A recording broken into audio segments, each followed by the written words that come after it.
welcome to Wait, It Gets Better, the improvisational storytelling podcast. We bring you story, you bring us nothing. We do this out of the kindness of our hearts. I am, of course, Levi. I'm Reed. And I'm Seth. And we are here to discuss A New Dawn, or The New Dawn. Which one did I call it, Reed? I think you said The New Dawn. The New Dawn. Perfect. Well, guys, I like this story because it makes me think of One Piece. Yeah. I think it strays far enough away from it, but pulls enough of the elements to make it interesting. I think we pulled from a little bit. I know I had the door thing from the Dark Tower, but Right. as far as the world, pulling a lot of the concept from the One Piece, and there's Brandon Sanderson book you were reading. Yeah, there's just various. I wouldn't say that there's one certain thing that's shared or taken from Brandon Sanderson's work. I've just been reading the Stormlight Archives and the Mistborn stuff, and so that's what my brain is full of right now.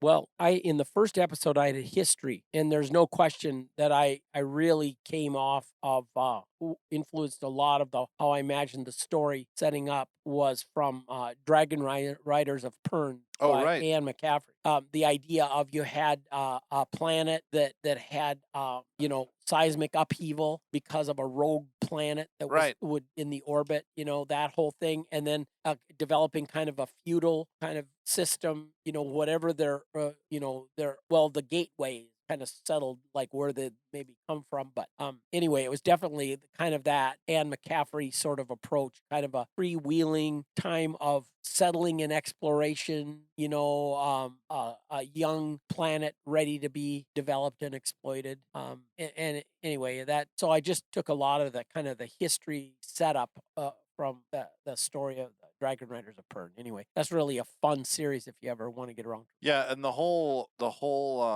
occasional natural disaster motif. Yep. I definitely picked up a lot. I picked up on and kind of emphasized it in the way that I understood it from the Stormlight Archives, where there's these things called like high storms that come semi-predictably, and they just kind of move across the world and just like destroy and wreak havoc. So I think it was really good because I sort of picked up on that thing straight from you picking up on that thing. So have you read those, Reed? What? The Stormlight Archives? No. Well, maybe you should, or maybe you shouldn't. I don't know. You should read the first one and decide. Read the first one and then decide whether or not you'll finish it after the third or fourth book. Yeah, exactly. Read the first series and then decide. I like the whole unique weapon and then how it translated into that metal and then how it translated over into Reed's sea skipper, sea flyer. The ocean flyer. Seabiscuit. Yeah. Seabiscuit, yes. Yeah.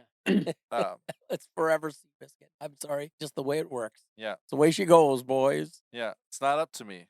And I really like how there's things like one of the things I really like about what we do here is that, Seth, you had that thing based on a book you're reading, which were like the portals or the doors. Yeah.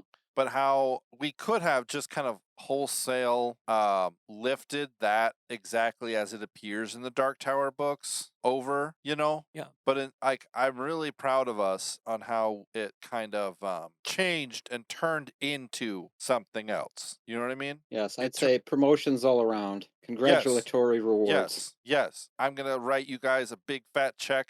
Tell you what, guys, you guys can have 100% of our earnings this month. Excellent. Oh, boy. Both of you guys will have 100% of our earnings this month. That's awesome. That's what's great about us is we'd rather have nothing than settle for less.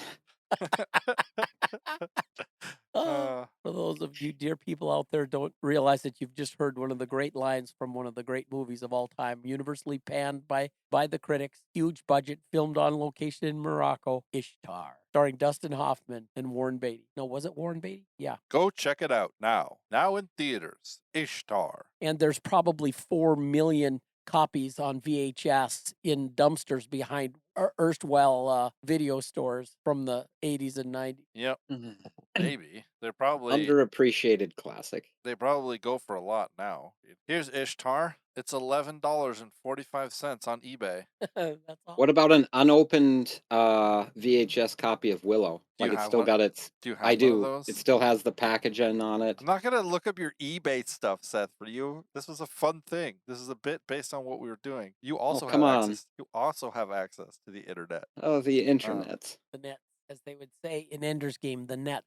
Sure, I can't find the eBays on the Facebooks and the YouTubes. One of the things I was thinking about, which is really interesting, I think I told you guys this after we got done recording last week, but one of my ideas is that the swordsman at the top of the mountain, basically he wasn't dueling these swordsmen. Right. He was essentially sort of convincing them to give up their skills and abilities to him. Yeah. But I was thinking a better thing would have been what he was doing was he was sending them over to the other place. Oh yeah, that would work. Right? I know there was some special alignments we had to do, but my brain was like, wouldn't that be crazy? He had basically spread this rumor, created this system for training up the best fighters in the world, and then they would come to him and he would convince them and send them to, or maybe he would convince them to take his place and he would go. And so the master swordsman was like always updating and changing. I don't know. It was just this kind of interesting thought process I had. I have been really in love with the idea, not in love with, but I've been really intrigued with the idea. Like, part of me loves a bad guy that's a bad guy, you know? Right. It's like, who's the bad guy? Is it the hobbits or is it the orcs? Like, well, we know it's the orcs. I'll take hobbits for 400.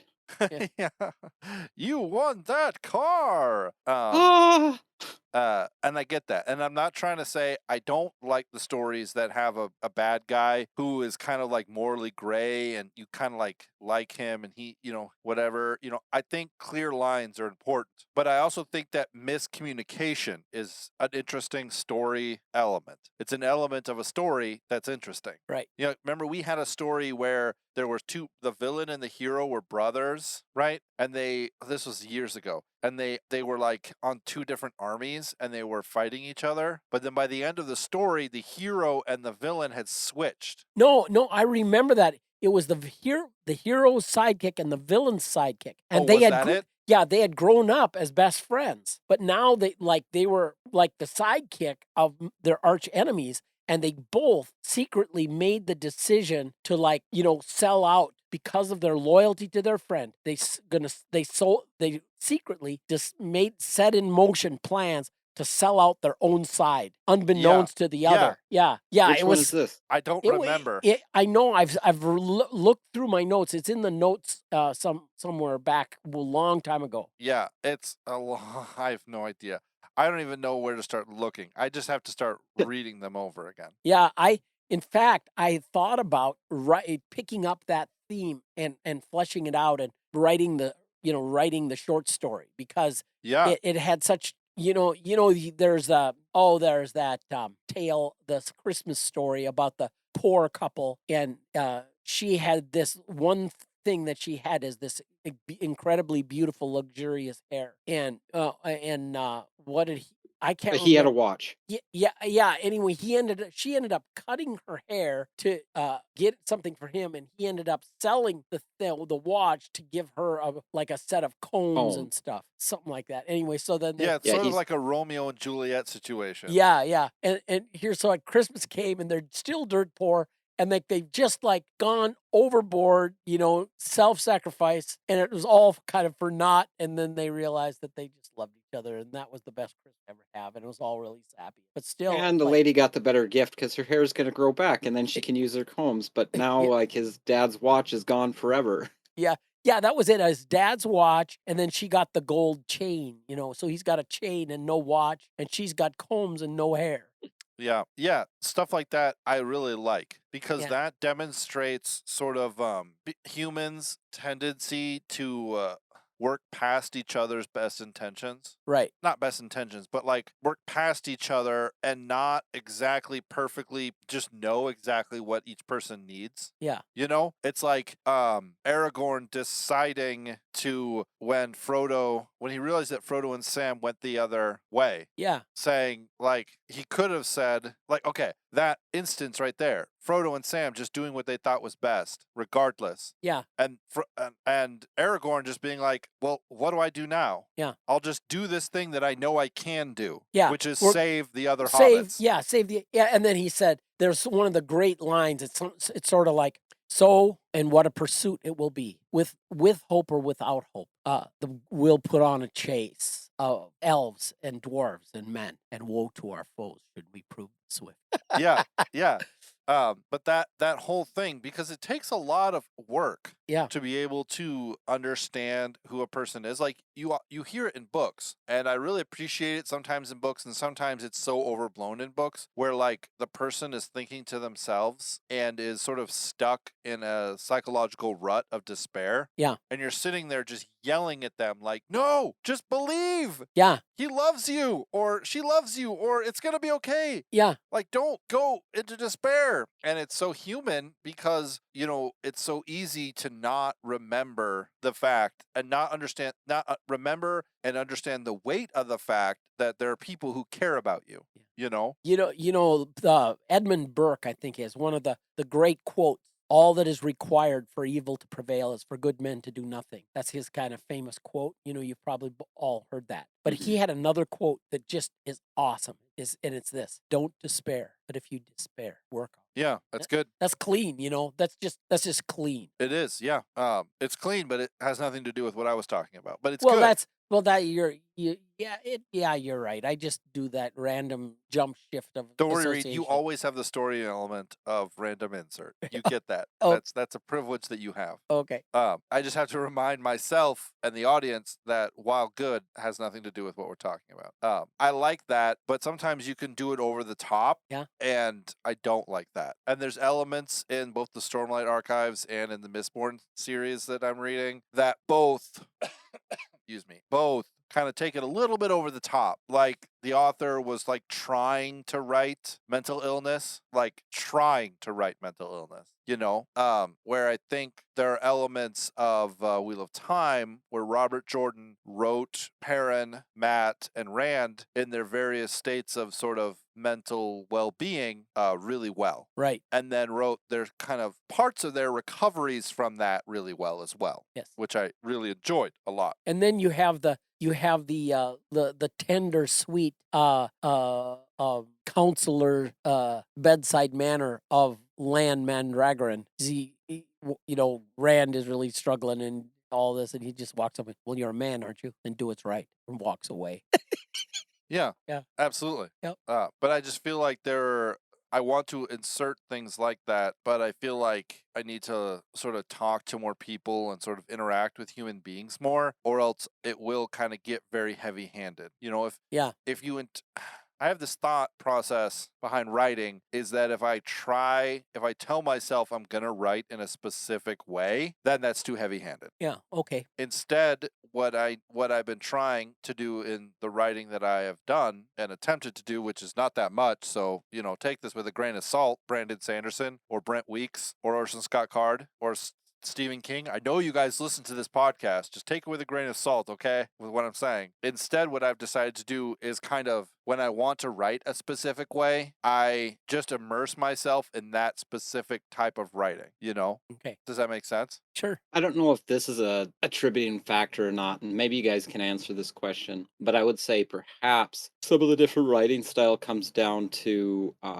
the fact that some people, I hate to say it, that some people don't have an inner dialogue as if they're the odd ones out, because I think do you know what I'm talking about? No. Okay, so it would be like if I was going to approach you and have a conversation, I, in my mind, would go, okay, I'm going to approach Levi and ask him this, this, and this. And he'll probably respond with this, this, and this. And then I can rebuttal with these things. And if he said, right, so I'm kind of back and forthing the conversation out in my mind. Or like when I look at something, it's like, okay, I'm looking at something right now. It looks like, okay, this flashlight is black. It's got not rivets, but a grip on the one side. Gotcha. It's right, and I'm saying that to myself in my head as I'm looking at it, right? Mm-hmm. If that makes sense, and not in a schizophrenic way. And if there's someone here that understands that and says, "Oh yes, no, that's schizophrenic," then and you need to seek help, then please let us know. But then there's some people at gmail.com. Tell us Seth needs help. Right. And then there's some people that they don't have an inner dialogue. Right. One person I won't name that this came up with, I was talking, I brought the same topic up with someone else, and they're like, "Yeah, of course. Like, why would someone not have an inner dialogue?" Right. And the third person in the room was like, "What are you guys talking about?" And it's like, like what I just explained. He's like, "No, I just see pictures. It's just an image, right?" And so in a writing style, if someone's trying to express like a inner dialogue, they can write and express an inner dialogue. But if someone is only seeing images as the way that they comprehend something, right, without that dialogue, then it would come out in their work that it would just be a clear, let's say, image of something they were trying to explain and couldn't understand, like a fight inside of their, let's say, their own brain with, what's happening, what's going on, or a struggle, or does that make sense? Yeah, I was just thinking about that as you were talking. How would you write? Because if you're trying to write about a person who doesn't have an inner dialogue, then you would never, I suppose, I mean, you never see Lord of the Rings from the position of Saruman. I mean, of Sauron. Right. For all intents and purposes, Sauron doesn't have an inner dialogue, Yeah. But I wonder about that. Makes me think of Isaac, you know Isaac, was talking about rewriting the Wheel of Time series, but not rewriting it, just editing it, so you'd get the whole books from just one character's perspective. You cut out every other thing. Oh, so and you just have Rand's perspective. So it's just Rand doing the Wheel of Time. And filling in like, oh, I just heard that Perrin was off somewhere doing this. But he wouldn't write it. Yeah. He would literally just write their representation. Yeah. Which I think would be really interesting. It's kind of like what you're talking about, Seth, a little bit, kind of tangentially connected. But I'm halfway torn between the sort of newer fantasy where everyone has feelings and emotions and the sort of older fantasy where people just are the way they are. There doesn't need to be special explanations. You don't need to know the backstory of everyone. It doesn't matter. He's just the evil king. Yeah. So yeah, anything else from this story that stuck out to you guys that you liked? I like the whole cartographer sharing information, selling, brokering the experience of maps and stuff, and it makes me kind of sad that we did do more with that. Yeah. Well, maybe he's in the group that gets sent over to the other place. Oh, for sure he is. They need somebody there to map it out. I think that the Seabiscuit would be in that group too. Why not? Of course. Hoisting the Seabiscuit up to the top of the mountain. Yeah. No, I'm just being silly. Well, snow is water, so it could just come out onto like a snowy bank and then keep sailing. Yep. With the I know about boats. That makes total sense. Yeah. And like one of the elements of what I was thinking about on Dragonriders of Pern, the head bard guy got blown off course, and they ended up like ditching on a beach on the southern continent. Right. And he got brain fever, and you couldn't. One of the things about going between with the dragons, they would blink and just transport themselves, but with that brain fever, your head would explode. You couldn't, so he had to just stay there for his recovery, and he discovered. It's so simple. Yeah, if you have brain fever and your dragon wants to teleport, then your head will explode. I know, right?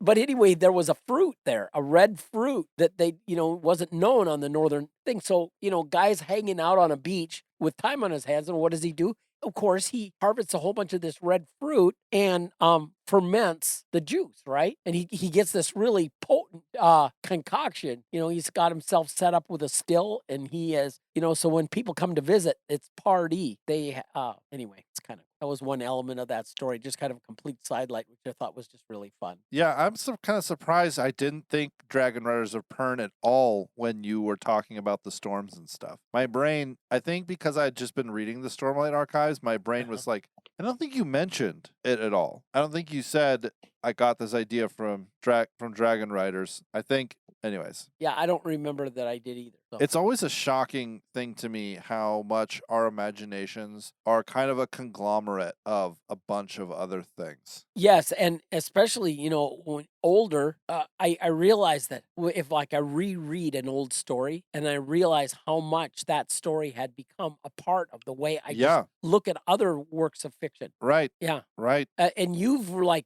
opened my mind up like with the Dune series. I read the Dune series years ago. Well, actually I didn't read the Dune series. I read the first 4. Yeah, it's worth going through again, in my opinion. Yeah, but it's so it's so interesting, the difference between fantasy and science fiction, like actually coming up with a mechanism to how do we have like a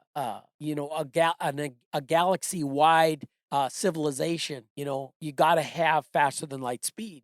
You can't otherwise it's just you don't have interaction with distant solar system, right? Absolutely. And so that whole thing with the spice and the prescient the prescient properties of spice addiction, so that you can kind of see your way through. Obviously when you're traveling faster than light, you can't see stuff before. It's like driving on a lonely dark highway in northern Minnesota, at night. The deer are in your headlights before you have a chance to you don't have you're overdriving your headlights so much that you have no chance if they just decide to run out in front of you. Yeah. No, I hear what you're saying.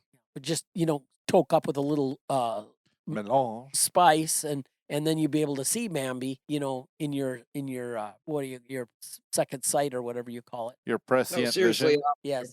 Thanks for spoiling the story for Seth, though. Oh. I guess the book's been out since the 60s, so I guess maybe Seth can just deal with it. But I had a bunch of the later books in the series, and I think I just picked up the first one. I think all the other ones that I had were ones that his son had done. yeah, those are not as good. Still okay, but not as good. Yeah. I think that we are gonna, unless any of you guys have any other cool ideas, can we put a close on the New Dawn? Yeah, it was a I fun think so. story. Thanks, guys. Thank you, ladies and gentlemen, for joining us for this episode of Wait It Gets Better, the recap. If you have any questions about this episode or this series or our series in general or us in general, feel free to reach out. Our email address is waititgetsbettercast@gmail.com. If you would like to message us on Twitter, it's @getsbettercast. We'd love to hear from you and talk to you. And until next week, just wait around, because it gets better.